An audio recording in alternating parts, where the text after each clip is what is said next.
Assalamualaikum warahmatullahi wabarakatuh. Perkenalkan, nama saya Arsta Octavia, kelas 10 IPA 6, absen 36. Saya ingin menjelaskan sedikit tentang pengertian sosiologi menurut para ahli dan menguraikan ciri-ciri sosiologi sebagai ilmu. Jadi pengertian sosiologi menurut para ahli yaitu 1. Auguste Comte. Sosiologi adalah suatu studi positif tentang hukum-hukum dasar dari berbagai gejala sosial yang dibedakan menjadi sosiologi statis dan sosiologi dinamis. Pengertian statis itu lebih memusatkan pada dasar adanya masyarakat itu sendiri, sedangkan dinamis, kajian lebih dipusatkan perkembangan masyarakatnya, juga pembangunannya.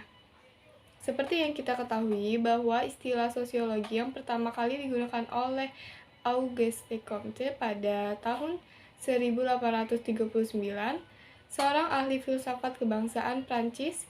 Auguste Comte adalah orang yang pertama kali menggunakan istilah tersebut sebagai studi untuk mempelajari masyarakat. Selain itu, dia juga mempunyai peran penting dalam perkembangan ilmu sosiologi. Oleh karena itu, para ahli sepakat untuk menyebutnya sebagai Bapak Sosiologi. Mengapa? Memang harus diakui bahwa Auguste Comte sangat berjasa terhadap ilmu sosiologi. 2. Karl Marx. Karl Marx sendiri salah satu tokoh besar dalam sosiologi. Dia pun masuk dalam aliran klasik karena lebih mengkaji konflik antar kelas sosial. Dia menemukan inti antara masyarakat kapitalis di dalam komoditas. Dia mengkaji dua tipe proletariat dan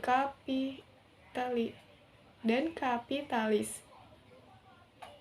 Proletariat adalah para pekerja yang menjual hasil kerja mereka dan tidak memiliki alat produksi sendiri. Marx percaya hal ini akan mengakibatkan masyarakat proletariat akan kehilangan keterampilan seiring meningkatnya mesin-mesin produksi yang lebih canggih. Sedangkan kapitalis adalah orang yang memberi upah pada proletariat. 3. Rousseau dan Warren. Menurut Rousseau dan Warren adalah ilmu yang mempelajari mengenai manusia dan kelompok sosial. 4. Pitirin Soriken. Hubungan dan pengaruh timbal balik antara aneka macam gejala sosial, misalnya antara gejala ekonomi dengan agama, keluarga dengan moral, hukum dengan ekonomi, dan lain sebagainya. Serta hubungan dan pengaruh timbal balik antara gejala sosial dengan gejala non-sosial, misalnya dengan gejala geografis, biologis, dan seterusnya. 5. Emil Durkheim. Sosiologi adalah ilmu yang mempelajari fakta sosial. Fakta sosial adalah cara bertindak, berpikir, dan mampu melakukan pemaksaan dari luar terhadap individu.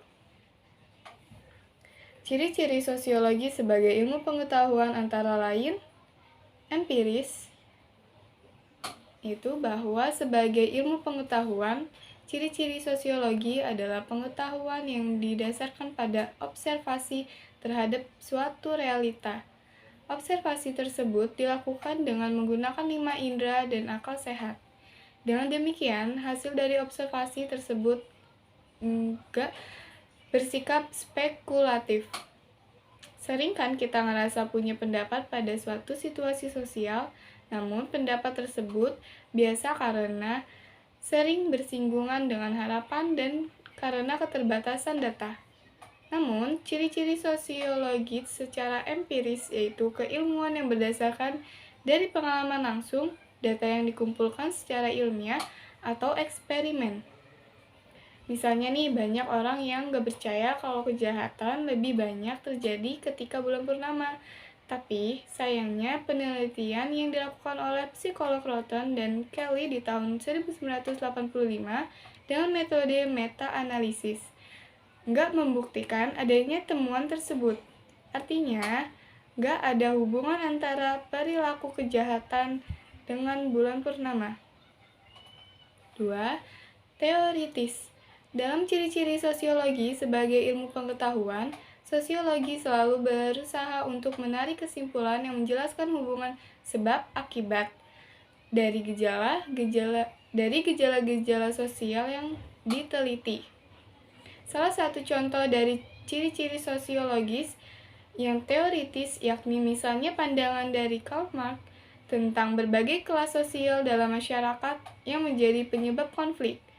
Kajian tersebut berdasarkan pada suatu teori serta dari hasil penelitian yang sudah dilakukan. 3. Kumulatif. Apa artinya? Yaitu teori dalam ilmu sosiologi adalah hasil dari penelitian. Dari teori tersebut akhirnya berkumpul dan diturunkan untuk membangun argumen dalam sosiologi.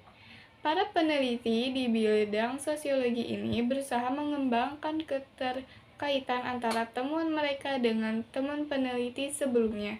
Ada yang mendukung, ada yang membantah, ada yang memodifikasi, atau ada yang ditambahkan. Salah satu contoh dari ciri-ciri sosiologi bersifat kumulatif yaitu ketika teori Darwin disanggah oleh penelitian lain.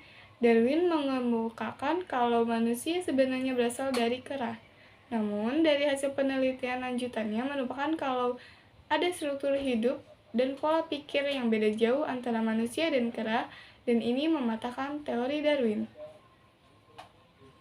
4. Non-etis. Apa artinya? Yaitu ciri-ciri sosiologi di mana ilmu ini tidak akan membahas suatu masalah sosial dengan mempersoalkan nilainya. Apakah benar atau salah menurut suatu nilai? Lebih lanjut, sosiologi lebih berkepentingan buat menjelaskan mengapa suatu fenomena bisa terjadi. Misalnya, ada perilaku seksual sebagai masalah sosial. Ciri-ciri sosiologi adalah tidak membahas benar dan salah praktik tersebut. Secara keilmuan, sosiologi bakal menjelaskan bagaimana sikap seksual individu disosialisasikan oleh keluarga, sistem pendidikan, teman sebaya, media, dan agama. Contoh lainnya adalah ketika terjadi konflik sosial di Indonesia antara kedua suku, ilmu sosiologi nggak akan melakukan penelitian mengenai pihak mana yang benar dan salah, melainkan cukup pada pemahaman pada sebab serta dampak yang terjadi akibat konflik. Sekian dari saya, maaf apabila ada kata yang salah yang saya ucapkan. Saya mohon maaf. Terima kasih. Wassalamualaikum warahmatullahi wabarakatuh.